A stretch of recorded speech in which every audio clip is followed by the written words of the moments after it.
All right, good morning, everyone. My name is Reed Blakemore. I'm the acting director of the Atlantic Council's Global Energy Center, and welcome to the 2022 Veterans Advanced Energy Summit.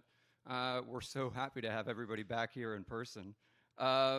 This is the culminating event of our year-long Veterans Advanced Energy Fellowship, which aims to recognize and celebrate the important contributions that military veterans spouses are making to the energy transition that is making our country safer, more resilient, and frankly more independent. Three words which could never be more important given the times we see ourselves in today. We're glad to welcome those VAIF fellows from around the world here today. Many of them are meeting in person for the first time as well. So it's just good to kind of be back to something of a new normal, even though we're also streaming online for a pretty good-sized hybrid audience as well. Over the course of the next few hours, we have an exciting lineup of panels and networking events. I mean, there's a lot to say right now about climate advanced energy and the role of building an energy transition that is sustainable and secure. To that end, just a few logistical notes. I'd like to thank our sponsors, particularly NRDC, National Grid, Invenergy, and Deloitte, who also generously allowed us to be in their building today. And I'd also like to recognize all of our other sponsors and partners who made this event possible. Just a reminder, today's event will be public and on the record. We're going to be live streaming, so don't say anything you don't want to live on the internet forever. For those of you who are in person, we're going to be doing in-person audience questions during our panel. So to the extent that you're interested, we have one mic stand. So raise your hand, head to the mic stand and ask your question. If you're watching virtually and joining us on Zoom, you can ask questions through the Q&A function. Unfortunately, if you're watching on Twitter or YouTube or any other streaming service, we won't be able to take your questions. I'd also like to thank a few of our key staff who, were really irreplaceable in terms of pulling this off. Katie Kenny, Lauren Holland, Zachary Tarrant, Will Tobin, Maya Sparkman, as well as Rebecca Meacham-Nance, Graham McGillivray, and I'm sure I'm forgetting somebody. But most importantly, I want to thank Dan and Greg here, who are our co-directors of the Veterans Advanced Energy Program at the Atlantic Council. They put in an incredible amount of work into pulling this off and bringing you all here together. They do it because they feel passionately about the role that veterans play in this subject. They feel passionately about the impact that you all can have in terms of moving the energy transition forward. And because of that, I'm going to quiet down and let them do the rest of the talking. So thank you. Look forward to speaking to you the rest of the day.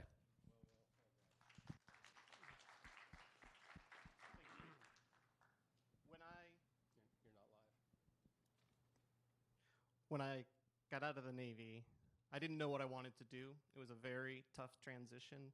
A year without work, used up all my savings, wandered aimlessly, and now working in clean energy for Invenergy has given me a new mission to contribute to something greater than myself. The reason that I started the Veterans Advanced Energy Project was so that other people could find that same success in meaningful and sustainable employment. That remains our goal today, and I'm very proud of what we've accomplished. We are building a community that understands the importance of our energy security to national security. I'm hoping that you learn something new today, but I'm also hoping that you make a new connection, whether that could be your next job, hiring somebody else, a business opportunity, a new connection, or just catching up with new friends. I mean, ultimately, that's what we're all here, to learn and to network.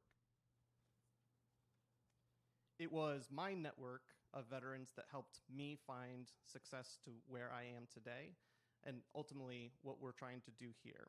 I hope that you enjoy today's sessions. The morning is going to be focused more high-level policy, and in the afternoon, we're going to look more to the veteran perspectives. I'm also happy, if you'll notice, we have representation from the Departments of State, Energy, Veteran Affairs, and Defense throughout the day.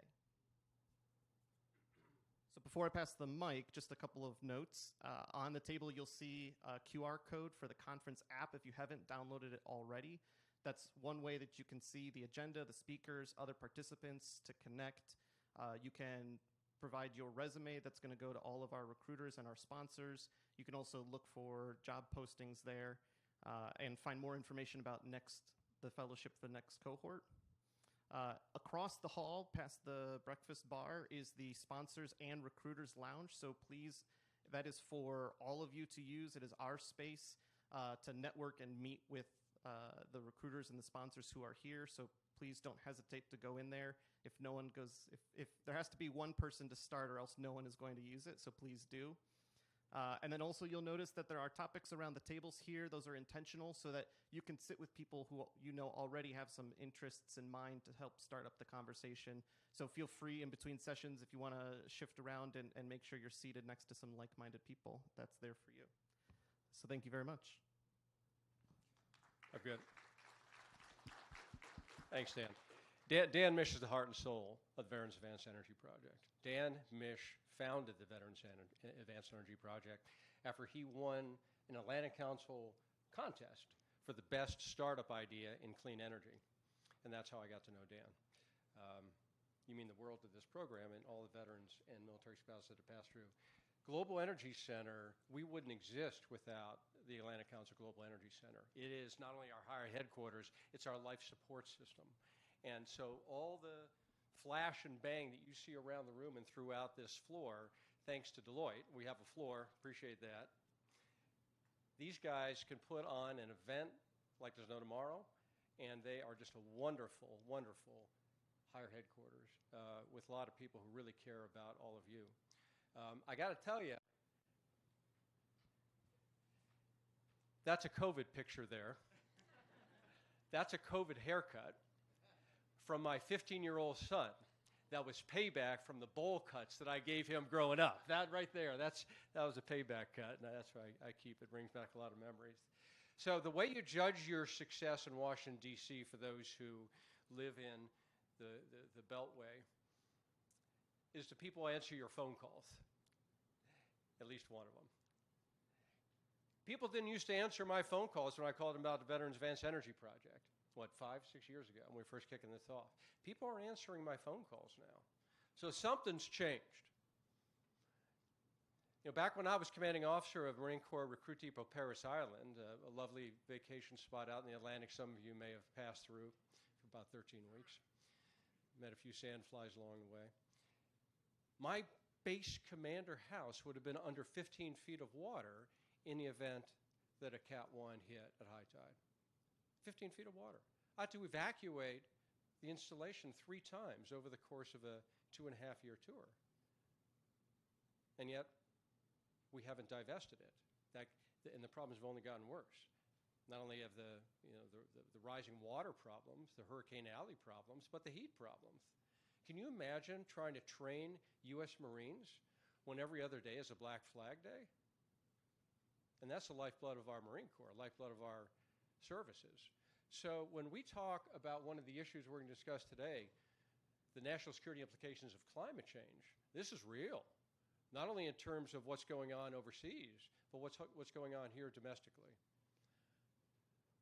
This couldn't be a more apropos time for this event today. I mean, goodness gracious, the congressman, I'm certain, will address the Inflation Reduction Act that is going to fundamentally change the complexion of our industry. I commend all of you for being highly strategic and being at the right place at the right time in terms of advanced energy and clean energy.